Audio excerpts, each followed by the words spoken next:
Good morning students. हम सब हमारे पाठ्य पुस्तक भाग 7 ज्ञानोदय के पाठ 16 दो कलाकार पढ़ रहे थे।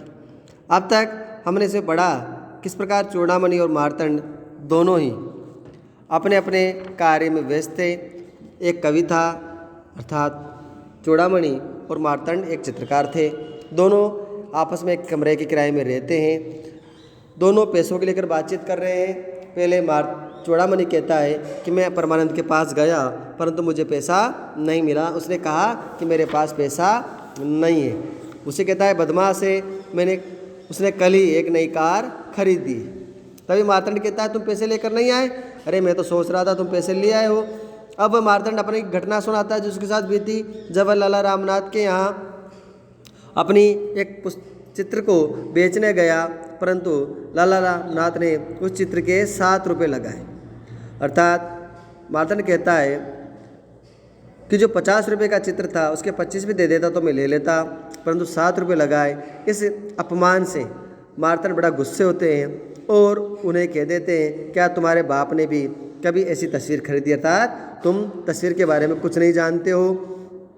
इतना तो कहा परंतु उसको गुस्सा इतना आ रहा था वह अपने आप को रोक नहीं सका। इसलिए उसने लाला रामनाथ को कुछ अपमानजनक शब्द भी कहे।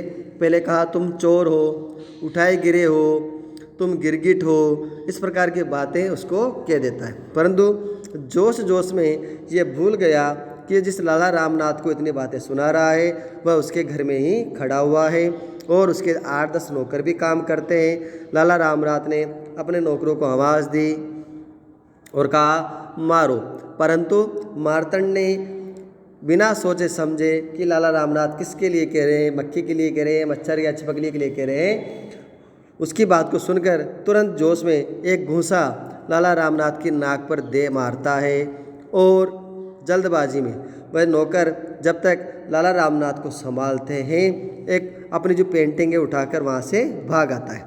परंतु जल्दबाजी में जिस पेंटिंग को लेकर, जिस चित्र को लेकर वो भाग कर आया था वह लाला रामनाथ के पिताजी की तस्वीर थी जो विदेश से बनकर उनके पास आई थी।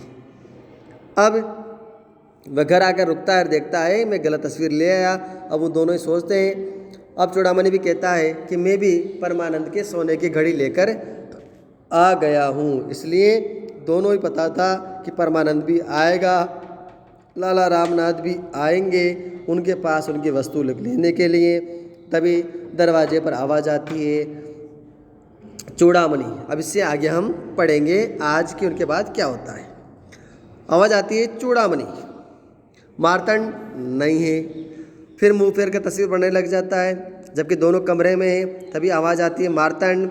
चूड़ामणि के बारे में पूछता है तो मार्तंड मना कर देता है। मार्तंड के बारे में पूछा जाता है तो चूड़ामणि मना कर देता है। अब वो आवाज़ जो है वो कह रही है कि आप दोनों यहीं मौजूद हैं, किवाड़ खोलिए। दोनों कह देते हैं नहीं खोलेंगे। आवाज़ आती है हम दरवाज़ा तोड़ देंगे। अब चूड़ामणि कहते हैं बड़ी खुशी से आपका ही दरवाज़ा है। इसका मतलब उनका मकान मालिक उनके पास आया था और उनसे कह रहा है कि दरवाज़ा खोलिए नहीं तो हम दरवाज़ा ही तोड़ देंगे। तो दोनों कहते हैं कोई बात नहीं, आपका दरवाज़ा है, आपका नुकसान होगा, तोड़ दो। चूड़ामणि कहता है, मार्तंड कह रहा है और अपनी चीज़ अगर आप तोड़ भी दे तो भला हम रोकने वाले कौन है? अर्थात उनके मकान वाले से कहते हैं आपके दरवाजे हैं, आप इसे तोड़ें या कुछ भी करें, हम आपको कैसे रोक सकते हैं? आपकी जो इच्छा हो वो करें। तभी आवाज़ आती है हम आपसे प्रार्थना करते हैं दरवाज़ा खोल दीजिए। फिर उनसे मजाक किया जा रहा है मकान मालिक से। किससे प्रार्थना कर रहे हो? चूड़ामणि से या मार्तंड से? दोनों से। अब मार्तंड कहता है दरवाज़ा खोलने का काम तो एक आदमी कर सकता है, इसलिए हम दरवाज़ा नहीं खोल सकते। अब फिर आवाज़ आ रही है अगर आप लोग दरवाज़ा नहीं खोलते तो मैं बाहर से ताला बंद कर दूंगा। चूड़ामणि ऐसी हालत में हमें दरवाज़ा तोड़ना पड़ेगा। मार्तंड कहता है और नुकसान आपका होगा। इस प्रकार दोनों ही अपने मकान मालिक को परेशान कर रहे हैं। तभी आवाज़ आती है मार्तंड जी मैं आपसे प्रार्थना करता हूँ दरवाज़ा खोल दीजिए। तभी मार्तंड कहता है हाँ अब तुमने इस बात ढंग से की। मार्तंड उठकर जंजीर खोल देता है और बुलाकी दास अर्थात उस मकान मालिक का नाम है बुलाकी दास का प्रवेश होता है। मार्तंड जंजीर खुली छोड़कर लौट आता है और अपनी जगह बैठ करके तस्वीर बनाने लग जाता है। अब बुलाकीदास उनसे कहते हैं कि बीच कमरे में खड़े होकर कि आपके 6 महीने का किराया हो गया है, मुझे चाहिए, परंतु दोनों उसकी बात सुनकर चुप रहते हैं, कुछ बोलते वो नहीं। अब वो क्यों नहीं बोल रहे हैं? क्यों या तो उनके पास पैसे नहीं है या उनको किराया देना नहीं चाह रहे हैं। बुलाकीदास कह रहा है आप लोग सुन क्यों नहीं रहे हो? क्योंकि उसके प्रश्न का उन्होंने जवाब नहीं दिया था, उनको सुने को अनसुना कर रहे थे, इसलिए वापस पूछ रहा है आप लोग सुन क्यों नहीं रहे? तब चूड़ामणि कहता है कृपा करके आप बात मार्तंड जी से करें, क्यों आपसे क्यों नहीं? तभी चूड़ामणि कहता है इसलिए कि आपने किवाड़ मार्तंड से खुलाया है, मेरा जो किवाड़ है वो अभी तक बंद है और जब तक मैं किवाड़ नहीं खोलता तो आप मुझसे कोई बात नहीं कर सकते, इसलिए जिसने आपके लिए किवाड़ खोला है आप उसी से बात कीजिए।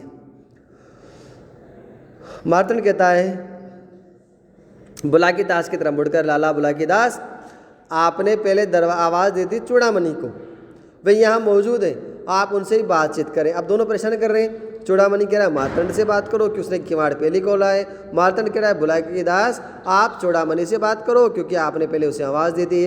अब बुलाकीदास बड़ा परेशान है और उनसे कह देता है कि मैं आप दोनों से कहता हूँ कि जब से आप लोग इस कमरे में आए हैं तब से आप लोगों ने एक पैसा भी नहीं दिया है। 6 महीने हो गए हैं, 25 रुपये के हिसाब से 150 रुपये बन चुके हैं। कहने का तात्पर्य कि 25 रुपये महीने का किराया था, 6 महीने से किराया आपने नहीं दिया है तो 150 रुपये आपके पूरे किराए के बन चुके हैं।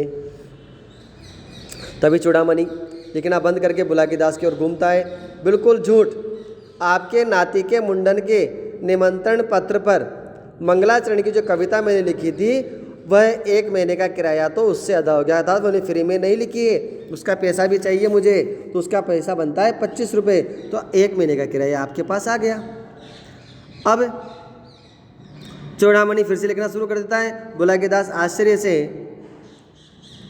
आश्चर्य से चूड़ामणि की ओर देख रहा है।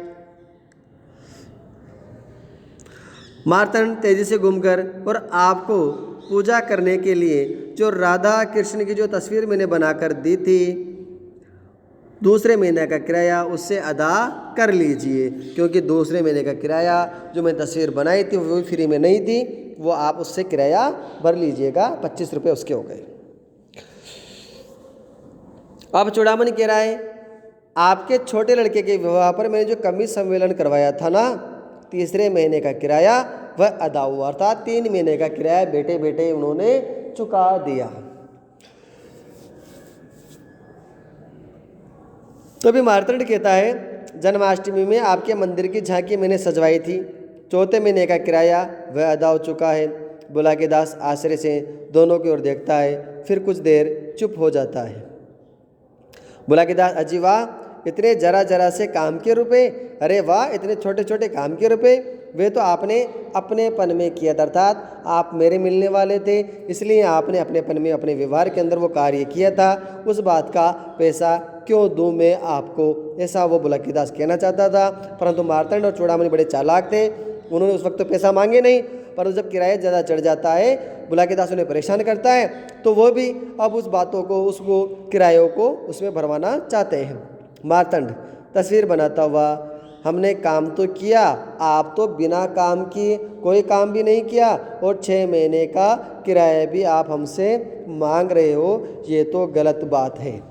चूड़ामणि लिखता हुआ कहता है आप भी अपनेपन में किराया जाने दीजिए, अर्थात जो बुलाकीदास ने उनसे कहा था कि ये काम तो आपने अपनेपन में किया था, वही बात अब वो दोनों उससे कर देते हैं कि आप भी अपनेपन में जाने दीजिए, क्यों किराया आप हमसे मांग रहे हैं। अर्थात दोनों ही एक दूसरे पर बड़े भारी पड़ रहे हैं, एक दूसरे को बड़ा जवाब दे रहे हैं। तो दोनों कहते हैं कि आपने अपनेपन में किया, हमने अपनेपन में किया, तो आप लोग पैसा मत मांगिए।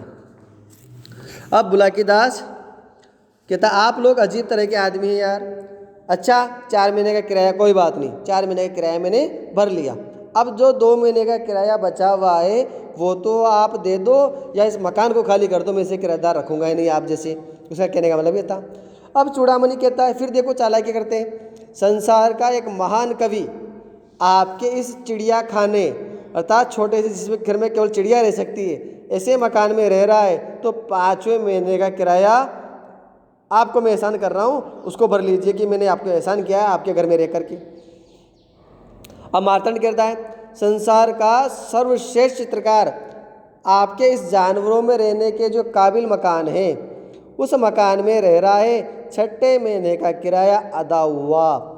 अब परमानंद का प्रवेश उन्हें देखते चूड़ामणि उठ खड़ा होता है। अर्थात कहने का मतलब है दोनों किराया नहीं देना चाहते थे तो दोनों ने 4 महीने का किराया तो उनके काम में बर्बाद दिया, और जो 2 महीने का किराया था, एक तो कहता है मैं बहुत बड़ा कवि हूँ, एक कहता है मैं बड़ा चित्रकार हूँ, इस प्रकार वो दोनों किराया आप भर लो। अर्थात हम आप पर एहसान कर रहे हैं और जो बड़े श्रेष्ठ आदमी हैं उनसे कोई किराया नहीं लेता है तो आप भी किराया मत लीजिए, आप पे तो हम एहसान कर रहे हैं।